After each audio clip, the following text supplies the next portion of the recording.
If you're a fan of the Marvel films like I am, you know that one thing that many of these films have in common is that their villains are unfortunately very weak.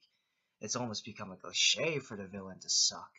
However, in some of the films, the villain can actually be very interesting and well developed and fleshed out well and even relatable, possibly even more than the hero. Today, I'm going to be talking about those few Marvel villains that stand out and are legitimately good characters. Here are my thoughts on the top 5 best Marvel villains. Now, a couple things before we start. I'm not just going to be talking about villains from the Marvel Cinematic Universe. Any villain from any movie based on a Marvel property counts, whether it is part of the MCU or not. Also, it does not matter if the villain becomes good at the end or returns as a good guy in a different movie. If a character was a villain in one movie, even if he was a hero in a different one, I am still going to mention him. Anyway, here we go with number 5. Oh, and of course, spoilers ahead. Number 5. Otto Octavius, aka Doc Ock from Spider-Man 2. While the original films directed by Sam Raimi are a bit outdated and cheesy at times, what is always good from those films are the villains. Even if they don't have the best plans or motivations, all the villains are still well-defined characters that are also excellently written. And the best villain from the original Spider-Man trilogy is Otto Octavius. This guy's backstory is very tragic, and it's kind of his fault. He loses his wife and his credibility all because of his big ego, and he lost both of them because he took a risk that did not pay off involving an experiment. Because of that experiment, he also has 4 metal arms fused onto his body. What makes Otto Octavius a very interesting character is that he isn't completely morally bad, even though he is kind of selfish, but at the end he does listen to Peter Parker when Peter begs him to destroy the machine, and that sometimes following your dreams isn't always the best option. Otto Octavius is an extremely flawed individual who you can still feel sympathy for. Number 4. Eric Lencher, aka Magneto, from the X-Men films. Another villain you feel great sympathy for is Magneto, a Jewish mutant who has suffered and lost his mother at the hands of the Nazis. He believes that humans in general are a disgusting race and constantly tries to fight for the side of the mutants, even if many of his fellow mutants don't want that and just want peace. But he is against the concept of peace between humans and mutants because he believes that humans will never accept or understand the mutant race and refuses to change his mind, despite pleas from his former friend Charles Xavier, aka Professor X. You can totally understand why he does so many awful things and why he thinks the way he thinks.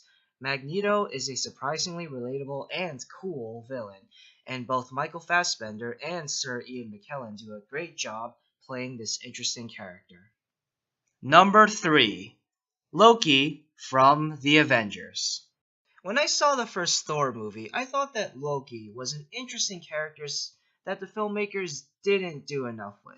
He was interesting and kind of relatable, but I felt that there was more that they could have done with him.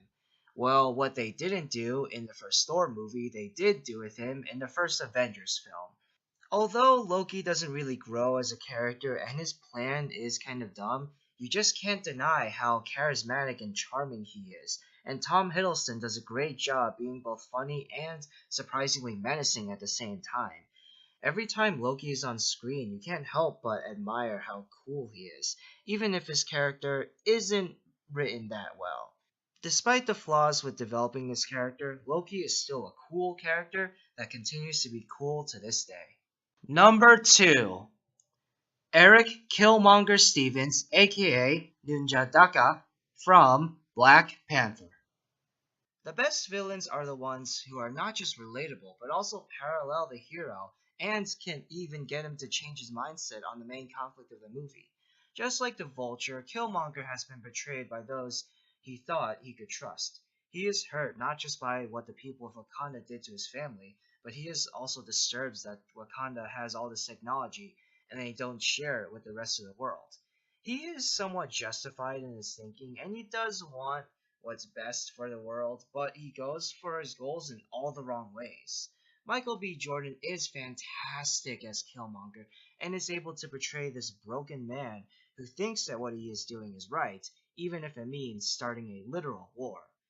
Killmonger is able to make T'Challa learn of the sins of the past kings of Wakanda, and T'Challa even agrees with Killmonger with some of his views at the end. Before I declare my favorite Marvel villain so far, here are some honorable mentions. You walk through those doors, you forget any of this happened. And don't you ever, ever interfere with my business again. Because if you do, I'll kill you and everybody you love. I'll kill you dead. That's what I'll do to protect my family, Pete.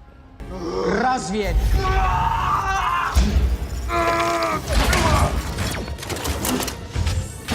Jedź! Nie wiedź! Dobre kaczy byli! Возвращение на родину! Один! Грузовый вагон! When I finally get out of this cage, I will dismantle the lives of the two amateurs that put me in here! You, Mr. Murdoch, and Franklin Percy Nelson. No, I put you here, not Nelson. No, I did it. The two of you took the laurels. You'll both take the blame. I'll chop both the heads off of that snake, and I'll spend more than $6 on postage to bring you down. You see, I've had a lot of time to reflect on my journey here, Mr. Murdoch. And my favorite Marvel villain is Kilgrave from Jessica Jones. Kilgrave is just so slimy and disgusting and vile, but at the same time, really cool.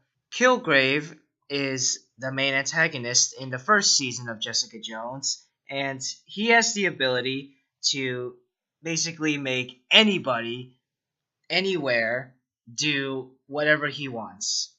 If he wants somebody to stand in a corner and just stay there for hours, he can do that. If he wants Jessica to kill somebody, she has to do that. His powers of mind control are both intriguing and frightening. Both aspects shown perfectly in the first season of Jessica Jones. This is the perfect villain for Jessica because he isn't necessarily strong or fast or anything like that, so he can't attack her physically, but the psychological warfare that goes on between him and Jessica Jones is both riveting and disturbing. Kilgrave is a villain that just sticks in your memory and refuses to leave, which is why he is my favorite Marvel villain so far.